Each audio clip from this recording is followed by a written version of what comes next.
Coming to you from the Forge of Freedom studio in the heart of America. A podcast dedicated to preserving freedom and inspiring personal success. Freedom is born and lives through you, the individual, and it dies in the shadows of tyranny. Motivating our listeners to become well-rounded, freedom-minded people with the body of an athlete, the mind of a stoic, and the spirit of a warrior. The tree of liberty lives on through you, the Forge of Freedom. And now here's your host, Alex Ooley. Hello, everyone, and welcome to another edition of the Forge of Freedom podcast. I'm your host, Alex Ooley, and this is episode 57 of the Forge of Freedom. Today, I've got attorney and firearms instructor Mike Ooley back in the studio to discuss some news that we got this week from the Department of Justice and from the White House about some new tyrannical plans that they intend to implement with respect to what it means to be engaged in the business as a dealer in firearms.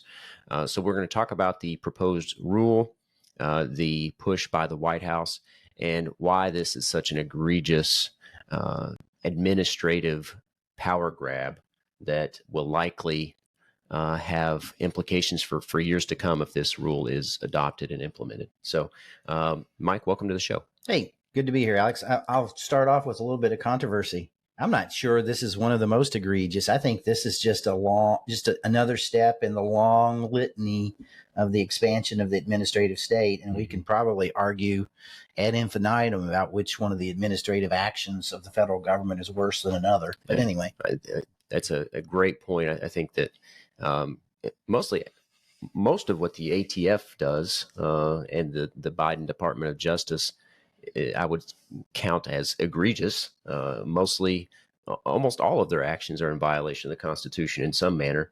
But you're right, we could quibble about which of them is the most egregious. Yeah, you can pick out one of the alphabet soup of agencies, whatever it is, pick three letters and you'll probably have identified a federal agency, and you can come up with something egregious they've probably done this week. Mm-hmm.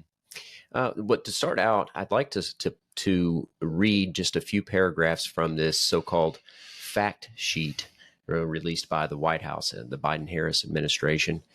They say it's called, and this is on the White House .gov website, and I'll link to this in the show notes. It's called Fact Sheet. Biden-Harris administration takes another life-saving step to keep guns out of dangerous hands. That certainly sounds nice, doesn't it? Oh, it usually does. Yeah.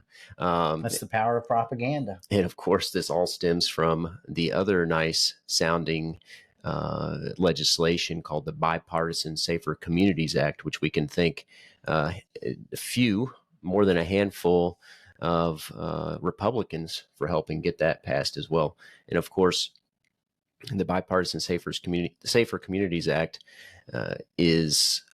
has almost nothing to do with safer communities or bipartisan or bipartisanship. At least we know they're consistent anyway. Yeah. So if it says something nice sounding, you can almost guarantee that it has nothing to do with what it's called. Yeah, I'll interject here real quick. First, the bipartisan part. I think there were 14 or 15 Republicans in the House and the same number in the Senate that voted for this. I think John Cornyn was one of the Republican quote leaders, end quote, who helped draft this monstrosity. But in Washington now, if you get 14 or 15 defectors from the Republican Party, it's now evidently bipartisan. I don't know what the number, maybe if they get one Republican, it's bipartisan. And then we could spend the next hour talking about how this doesn't do anything for safer anything. But anyway, right. I'm sorry. I digress. No, you're fine. And just so people know, the Bipartisan Safer Communities Act was signed into law by President Biden June 25th, 2022. And a large component of it is gun control, essentially. And that's I'm mentioning this now because this Bipartisan Safer Communities Act is behind this new ATF push, this new ATF proposed rulemaking that we're going to be discussing today.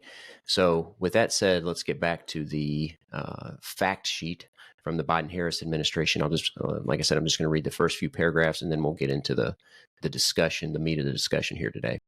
It says, In March, President Biden signed an executive order directing the Attorney General to move as close to universal background checks as possible within existing law. Today, as a result of the executive order and the Bipartisan Safer Communities Act, the Department of Justice is taking life-saving action to reduce the number of guns sold without background checks and keep guns out of the hands of criminals. Since 1994, federal law has required federally licensed firearms dealers to run background checks prior to selling or transferring a weapon. These background checks have helped keep guns out of the hands of more than 3 million felons, convicted domestic abusers, and other dangerous individuals. However, despite the law, individuals who should be licensed dealers have refused to obtain a license, skirting the background check requirement.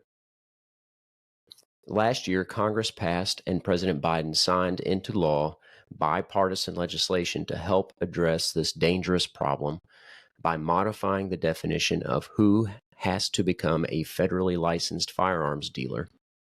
Members of Congress, both Democrats and Republicans, made clear that they intended for the Bipartisan Safer Communities Act to better protect the American people from gun violence by clarifying when someone is supposed to become a licensed firearms dealer. And this announcement goes on, but I'm going to end my reading of it there. Like I said, I'll link to it in the show notes. But from the outset, the very first sentence, they're not hiding the ball on where they intend to go with this. It says, President Biden signed an executive order directing the Attorney General to move as close to universal background checks as possible. That says it plainly and simply right there in the very first sentence of this announcement. Yeah, and I think we're going to talk about some of the 50,000-foot view of this monstrosity of the administrative state in a little bit, but I think we'll start maybe at the micro level first. And because you brought this article to my attention just a few minutes ago, I hadn't seen it, but they become much more bold and just iterating their intentions. And why is that important? Well, one of the things that I came across was there was a gentleman by the name of Nelson Shield, who was, I think he was part of Handgun Inc. or something like that. It was a predecessor to the Brady campaign, which is one of the most ardent anti-gun, anti-freedom organizations around. But there's a quote that's attributable to him that he said, and he's passed away, and I don't like to talk about people negatively, but this was his intention. Maybe it was good intention. Maybe it wasn't. I think it probably was in his case. But the problem, he said, is we need to slow down the number of handguns being produced and sold in this country. He also says the second problem is to get handguns registered. Okay. The final problem is to make possession of all handguns and all handgun ammunition, except for the government, essentially, illegal. I mean, that's the goal. We can't possess handguns until we have them registered. You might say, well, what's universal background checks have to do with registration? And that's what we're going to talk about here a little bit today. First of all, and I'm sorry, interrupt me if you want me to slow down or be quiet. But universal background checks, you always hear that after there's a mass murder. What do they want to do? They want to pass universal background checks. Well, I can't think of one offhand, but usually I'll say almost all of them, if not all of these murders, would not have been prevented by universal background checks. Yet the politicians talk about we want to get universal background checks. And what I mean by that is you had, for instance, the Sandy Hook killings. The kid took a firearm from his mother. It was stolen, unauthorized use. Background check wouldn't have had any impact on that. And we can go after shooting or somebody buys them perfectly legally. They go through a background check. So the bottom line is these universal background checks, there's no evidence to support the fact that they would reduce, in my mind, no conclusive evidence that they would do anything to prevent further mass murders. Nonetheless, they want these. So why would they want these if they're not a solution to the problem that they have identified? Well, the reason they want them, in my mind, is it's the next step that they have to completely effectuate to go to the next step, which would be confiscation. And under current law, I think it was passed in 1986, it's actually illegal for the federal government to maintain under any kind of single agency a universal registration scheme or registration. Well, with that said, we also understand what tools the federal government has in their tool shed, or in the toolbox, so to speak. And that is, if you're a federally licensed firearm dealer, before you can sell a firearm to somebody, you have to make sure that person goes through a background check. Okay. That background check, once it's done by the federal government, the FBI has its hand in it. That data is not supposed to be retained. And that data would be like Alex goes into a federal firearms license dealer. He buys a handgun. It's got serial number 12345. It's that data that he bought that handgun on a certain day and he was approved and it was a certain serial number is supposed to be destroyed by the federal government. Now, there are lots of people out there that don't believe the federal government complies with that law, and they have a secret database out there that has data in it populated from these background checks. That may or may not be the case, but I do know it's the case that those records are maintained by dealers, so that the federal government now, when a handgun, what they can do if a handgun's found at a crime scene, for instance, they can go back to the manufacturer. Let's say it's manufacturer ABC. They can get with ABC manufacturer and say, what happened to this handgun with serial number 1234556? The manufacturer says we sold it to distributor XYZ. Now the federal government can go to distributor XYZ, and XYZ says we did this with it. Eventually, they'll run down the fact that some dealer sold it to a private individual. And then the ATF or FBI can go knocking at that individual's door and say, hey, tell us about this firearm. And that's the way that there's sort of this, almost this gun registration depository at this juncture. Yeah, it's almost a pseudo registration. Backdoor registration. So what's the flaw in this registration scheme that they have? Well, the flaw is private individuals can sell. I can sell you a firearm this afternoon, and you're perfectly a proper person to have a firearm. I can sell that to you, and the federal government doesn't have any business there. I don't have to do a universal background. I don't have to do a background check on you. I can just sell the firearm to you. Well, that throws a wrench in this universal registration that they would ultimately like to achieve. Yeah. And so what this rule does is it's an attempt to broaden the definition of an FFL, a federal firearms license dealer, so that there will be more of these background checks. And that's why Biden says, I want you to move as closely as you can to a universal background check. Mm-hmm. So he's going to bring more people under this tent of who is a federal firearms license dealer. So on the back of this White House announcement, the Department of Justice through the ATF came up with this proposed rule, right, that would change what it means to be engaged in the business. Because up until now, if you had to fall under certain parameters to be considered engaged in the business and required, which would require you to obtain a FFL license to sell firearms. But so if I went to a dealer, they would be required to engage in that background check to sell me the firearm. But like you said, I'm just kind of rehashing here. If I wanted to purchase a firearm from you, not as a dealer, there would be no background check required. That's right. So this rule is trying to close that supposed loophole that they like to use that term of private transactions, because they want private transactions to be subject to the same background check requirements as transactions with dealers. That's right. Right. And what happened was the Congress, like I said, along with the help of 14 or 15 Republicans, looked those folks up. They're not friends of the Second Amendment. What Congress did is they changed really the definition of someone who is, quote, engaged in the business. Before this law passed, you were engaged in the business of buying and selling firearms if you had the principal, I'm reading from the old statute, the principal objective of livelihood and profit. Now, Congress says you're engaged in the business if you're doing it to predominantly earn a profit. So there is a change in the language in the statute that Congress passed. Okay.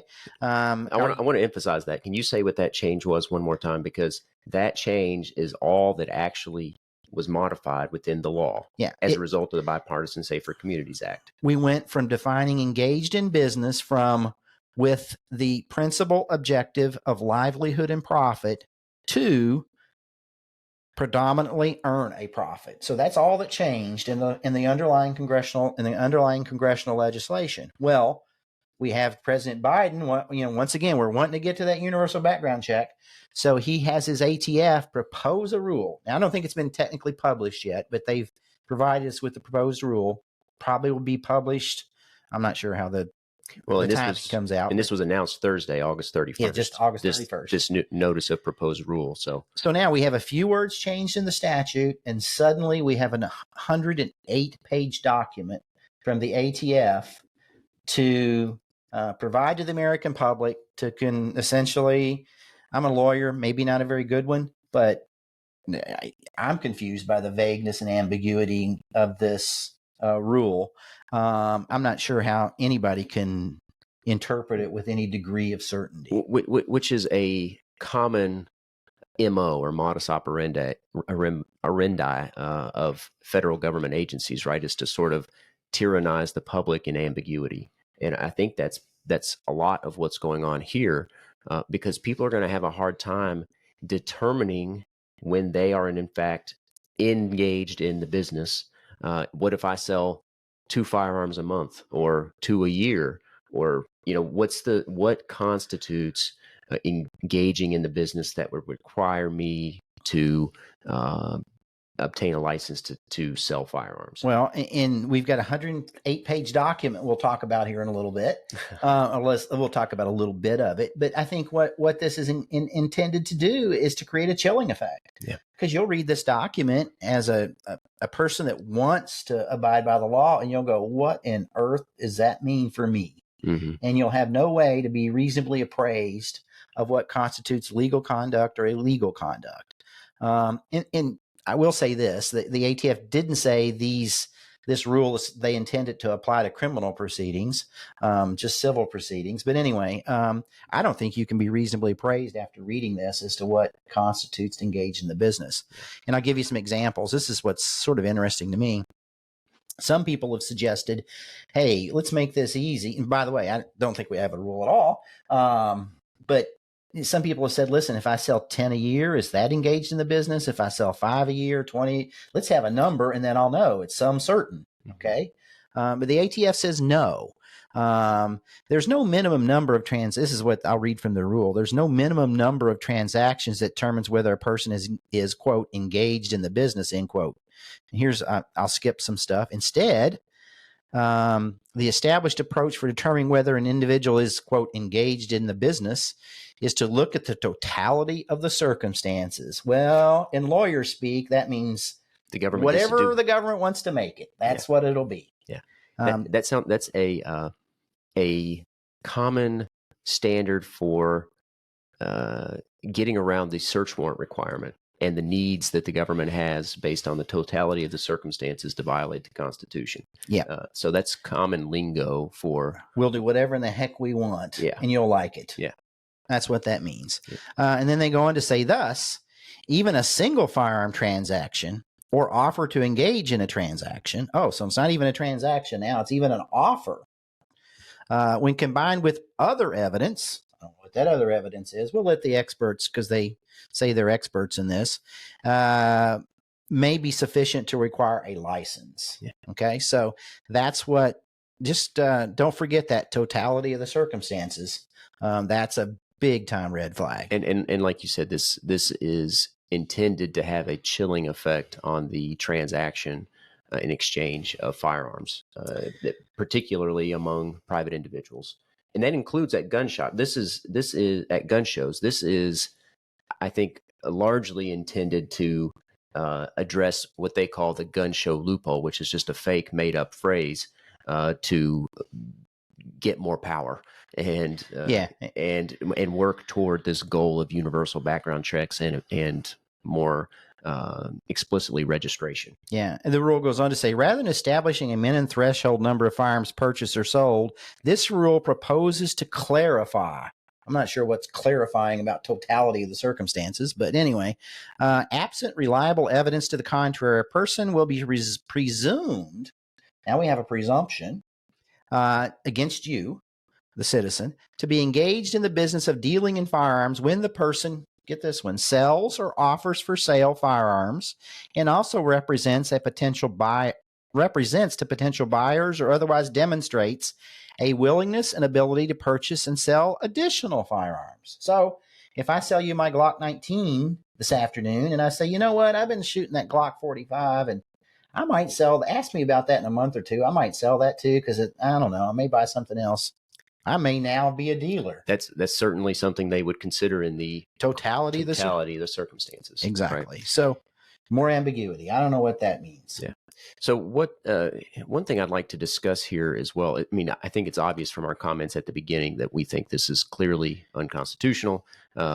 Going back even further, the Gun Control Act of 1968, the National Firearms Act of 1934, the 1986 legislation that you mentioned, all unconstitutional in our minds. But this is just the cherry on top of all of those unconstitutional actions by the federal government. Yeah, and I'm concerned that some people will say, oh, this is just regulating FFLs. It's not my concern. Mm-hmm. No, this is, once again, I think, a pretty large step by the administrative state to encroach on your gun rights. Yeah, exactly.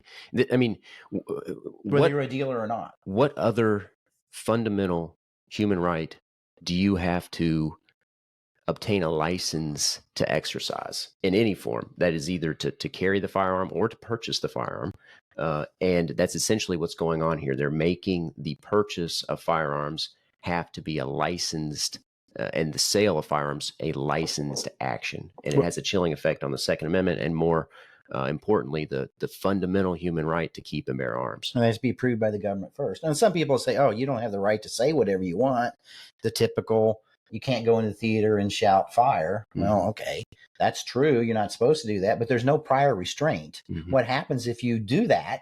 There may be repercussions for you, but there's no law against it in the first place or no license to go into anywhere and speak first. Mm-hmm. I guess some people will say the parade thing, but it's not, it's a completely different analogy. Or to read literature that doesn't comply with the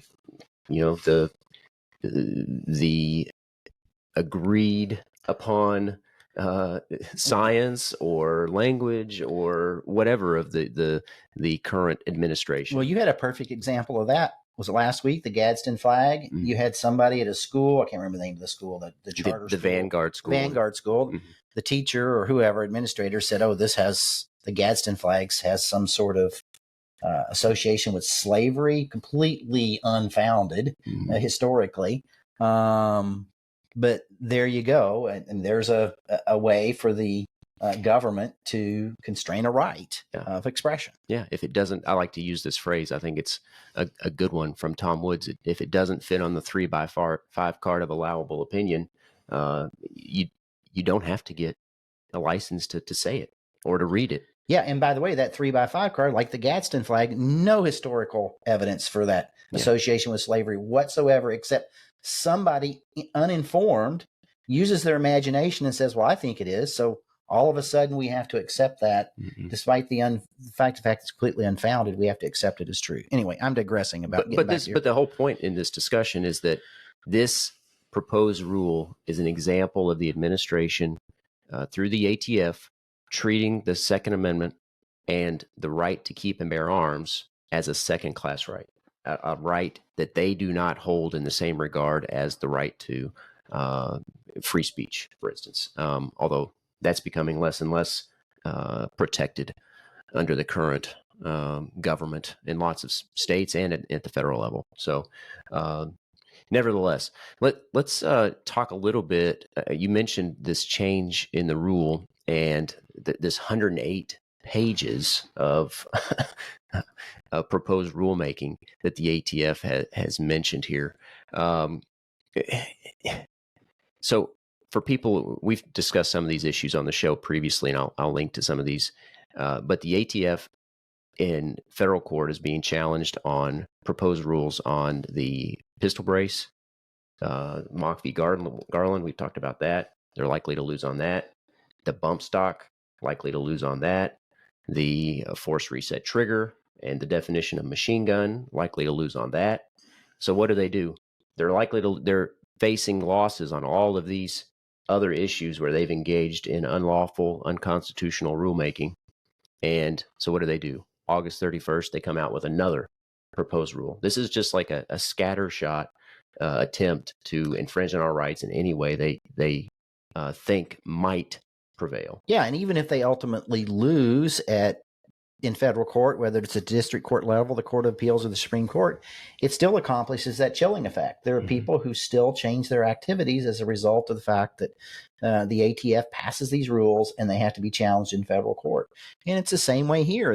People are going to read this rule and not know what it says, not by any fault of their own. And it's going to have a chilling effect on people buying and selling guns to each other in the private sector. Yeah, it will have. There's no question about that. And that's the objective. I mean, they're taking your money that they've taken from you.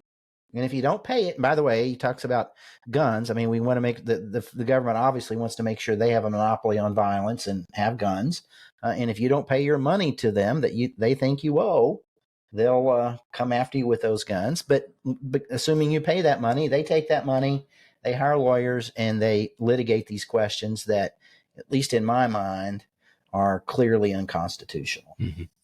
One thing I'd like you to say a little bit about, and you've touched on this a little bit already, but why is the broadening of what it means to be engaged in the business of selling firearms so important to the administrative state? Well, once again, it brings more people under the gamut of regulation, and that have to perform you have to perform those background checks then if you come under this definition, under the totality of the circumstances of someone who's engaged in the business of buying and selling firearms. Yeah. And ultimately it leads to this universal background check, registration, and ultimately confiscation. You mind to say a little bit about why that is such a desired goal of the current administration and the administrative state, why confiscation is so important to them? Well, that's a loaded question there. I guess I'll say this: historically, whether you look at Stalin, the Weimar Republic before Mao in China, a lot of the Eastern Bloc countries, there is always some form of gun registration, and sometimes it's perhaps not ill-intended by some folks, but that universal registration scheme has always preceded confiscation of guns. Like I said, whether it was Stalin or Hitler, and I'm not trying to, that gets people excited. I'm not trying to say Biden is Hitler. But that's what precedes confiscation of those firearms. And that's what, our founders didn't want to happen. Yeah. And they're using the administrative state as the mechanism for that to happen. Yeah. And I think taking it a step further here, it precedes confiscation, universal registration does, but confiscation precedes tyrannical government. Yeah, and I've got my Constitution here today and Declaration. Here's a little, if I can get it far enough away from me to read, a little quote from Daniel Webster, if I could indulge you in that. Yeah, and I'll say one more thing here, and then we'll mention this Daniel Webster. I said tyrannical government. Our government is already tyrannical in lots of ways. I should say confiscation precedes absolute authoritarianism. That's true. So anyway. And, there's no question in my mind that some folks in our government have ill intentions. There are others who are simply pawns of the state. It used to be long ago when I graduated from college, folks that wanted to work for government, they were usually underpaid, didn't make as much, and they wanted to do it because they thought there was some great benefit to whatever the government was doing. Now, unfortunately, government jobs are probably the better paid jobs. Better pensions, better this. So people do it. They work for the government and they help effectuate these things. And it's not just the ATF, it's the EPA or the CDC or FDA or USDA, or once again, put together 3 or 4 letters and you'll have a federal agency somewhere. But not all of those people have ill intentions. But I'll read something. I think Daniel Webster reflects that. It is hardly too strong to say that the Constitution was made to guard the people against the dangers of good intentions. There are men in all ages who mean to govern well, but they mean to govern. And that's what we need to. They mean to govern. They promise to be kind masters, but they mean to be masters. They think there need to be put but little restraint upon themselves. The love of power may sink too deep in their own hearts. And that's from Daniel Webster. And I think those are wise words. And that's what bothers me about situations like this at the 50,000 foot level is not only is this, lots of technical arguments to make about the constitutionality of this. This is just another example. I mean, this podcast is the Forge of Freedom. We're talking about guns today, but this is just an example in the area of guns about how our government has kind of turned things upside down. I'll give a little commentary now. I think that since probably before, but that may be more controversial, at least since the New Deal and FDR, it seems as if things in this country have changed where we had a limited government that only had powers that were given to it expressly by the people, and all other powers were reserved, to a government in which the notions of the folks in power in that government are that we have all power as long as we guarantee certain rights to the individual governed. It's been flipped. It's been flipped around. Yeah. And then it became flipped around. The flip may have been completed in the late 60s when we see the injection of steroids into the welfare state, so that the government has become the source of power. They grant us the rights instead of the other way around like it's supposed to be. And as long as they guarantee those certain things to us, no matter how limited, they've got carte blanche to do what they want, to do what's in our best interest, so to speak. So I think we see that here as well. And I'd like to point out here, if you haven't listened to some of the early episodes of this show, I'd encourage you to go back and listen to those about the Bill of Rights, about why freedom and why it's so important. Because those foundational episodes, I think, are essential to understanding why we're saying what we're saying here today. Because this discussion, and your quote from Daniel Webster brings us back, I think, to the beginning of our discussion here today about the language that they use, the Bipartisan Safer Communities Act, and ensuring the safety of the public and the community. These actions are always cast in the language of good intentions, and some of them may in fact have good intentions. I'm more and more skeptical of that, but some politicians and people in the administrative state may in fact have good intentions.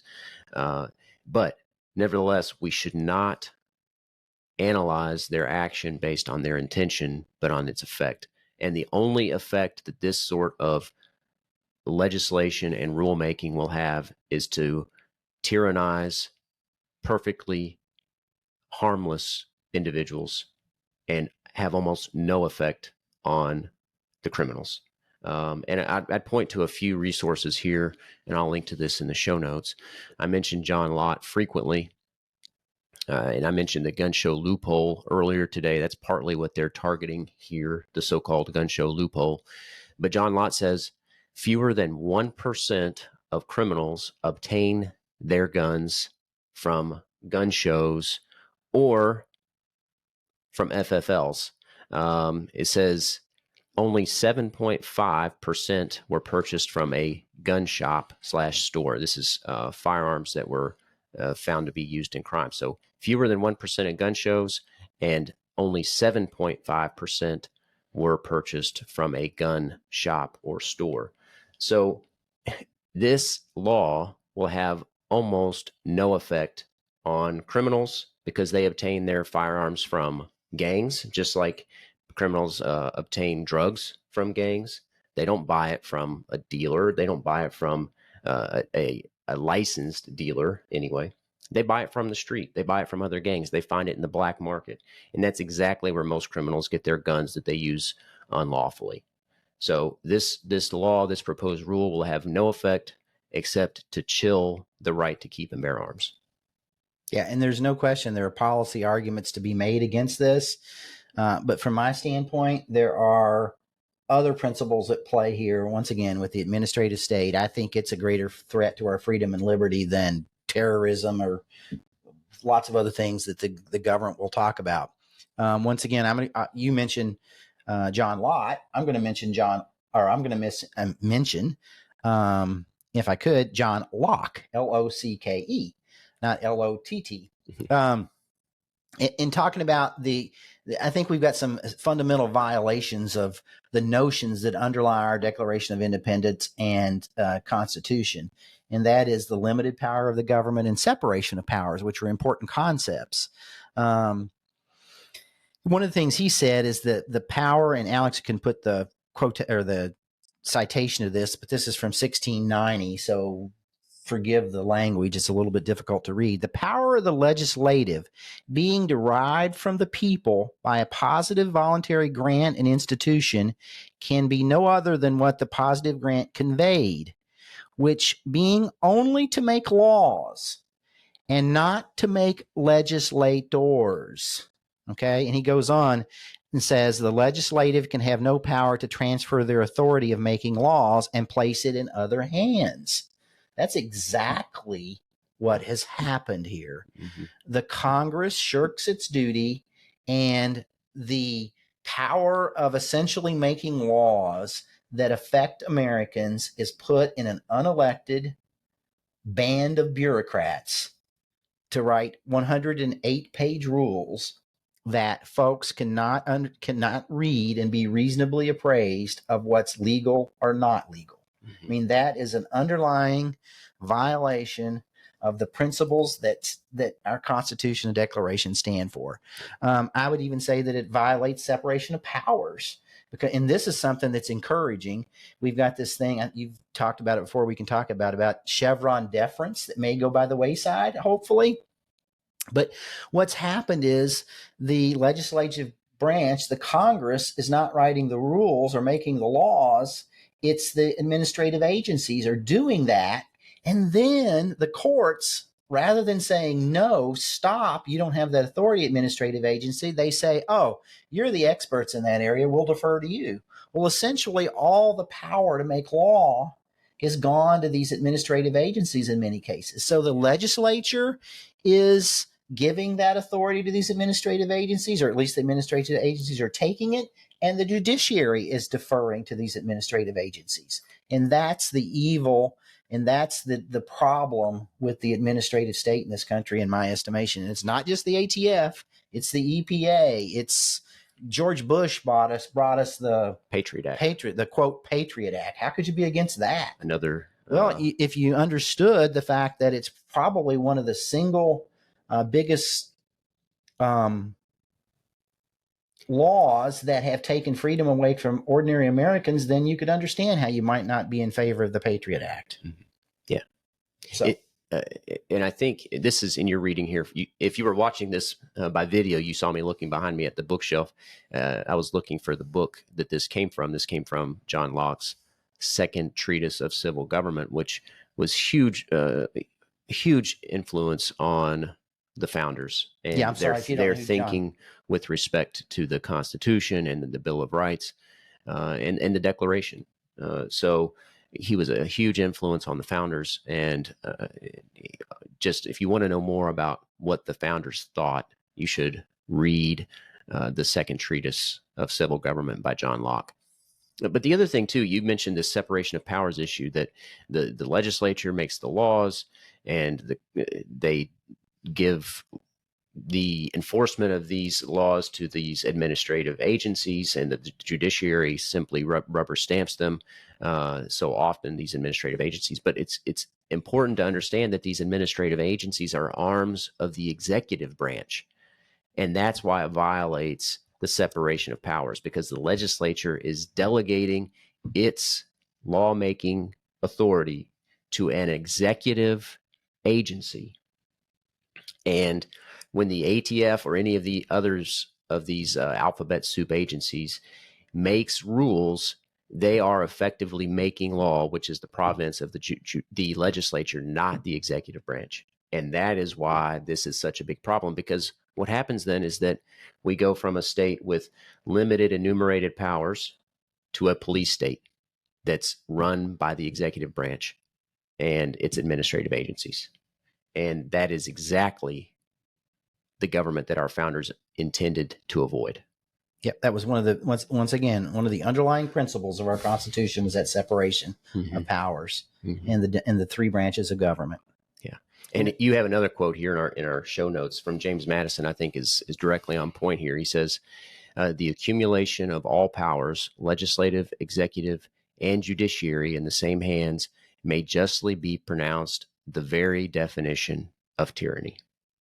And that's exactly what's going on here. Yep, and we're trying to avoid a king.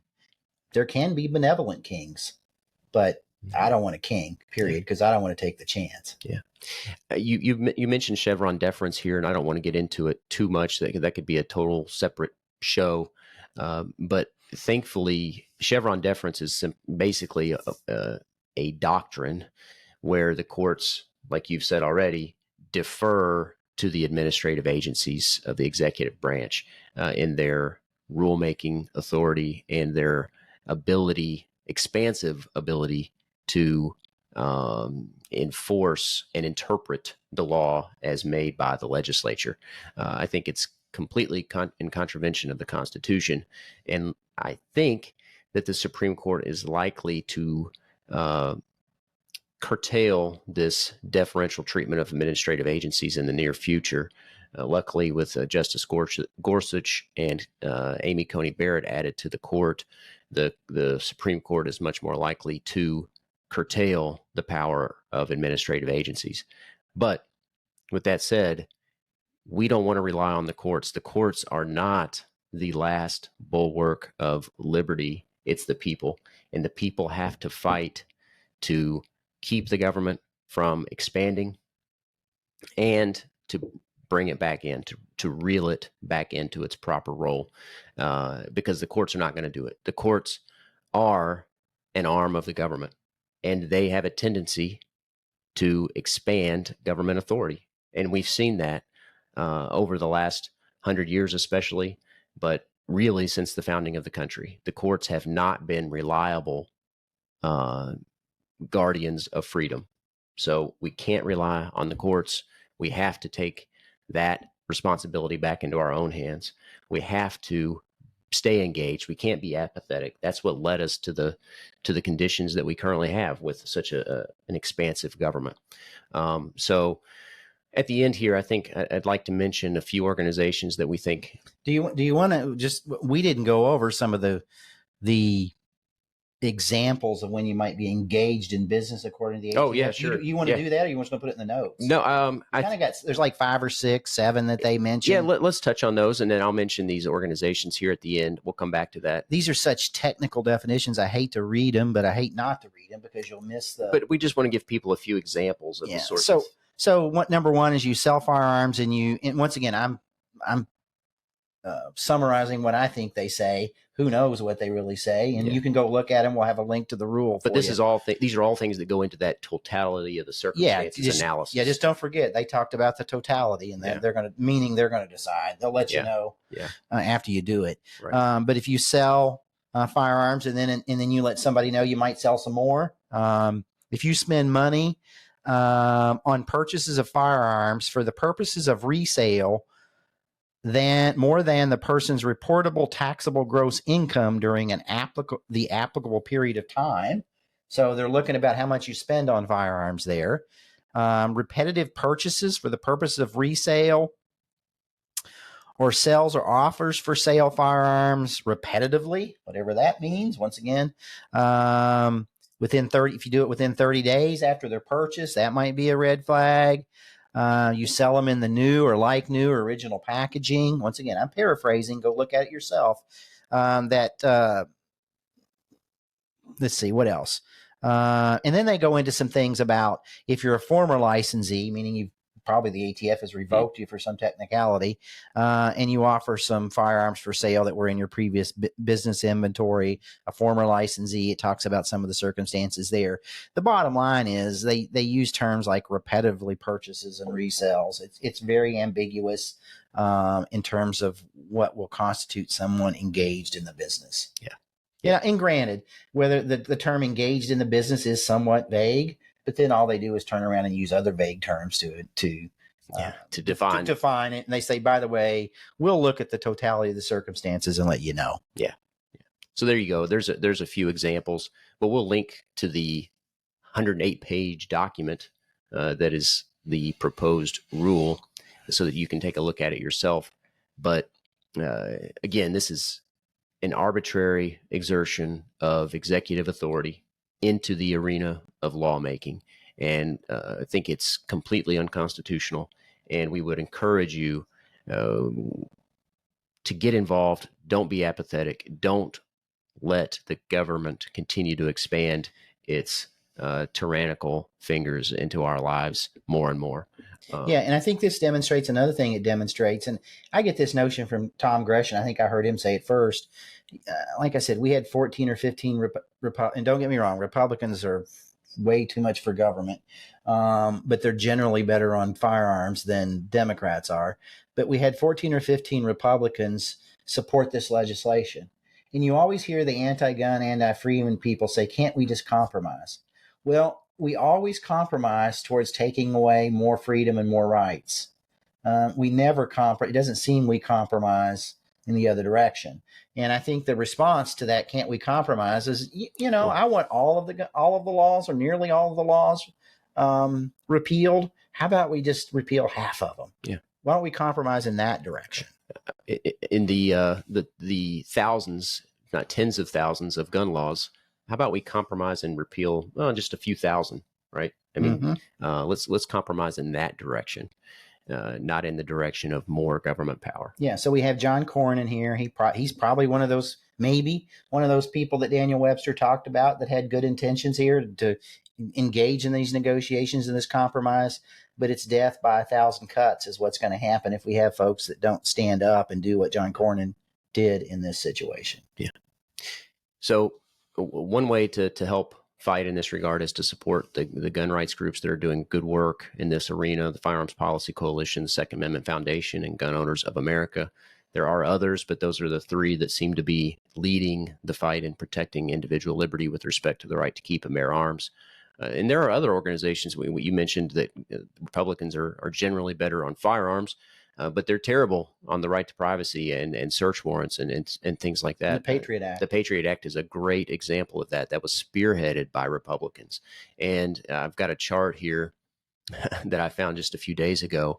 It says that the Patriot Act and delayed notice search warrant requests were made 1,618 times for drugs and 15 times for terrorism. So you can see how these acts that are put into place, these laws with good intentions, are rarely used for their proposed or their intended purpose, and often used to subjugate the rights of Americans, and curtail individual liberty. So stay engaged, not only with the right to keep and bear arms, but with all these other ways that the government is infringing on individual liberty. Anything else you'd like to say, Mike, before we close up? I think that's it. All right. Well, thanks again for joining the show, Mike. And I hope everybody who tuned in enjoys the show. If you did, please spread this message because the more of us that stand up to tyrannical government, the more likely we are to preserve individual liberty for generations to come. So like and subscribe to the show, spread the message. And until next time, remember, you are the Forge of Freedom.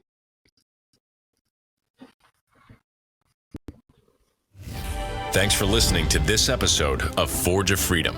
Be sure to subscribe wherever you heard this podcast so you never miss a future episode. For more information or to connect with Alex, you can go to forgeoffreedom.com or follow him on Twitter @ForgeOfFreedom. Until next time, remember, you are the Forge of Freedom.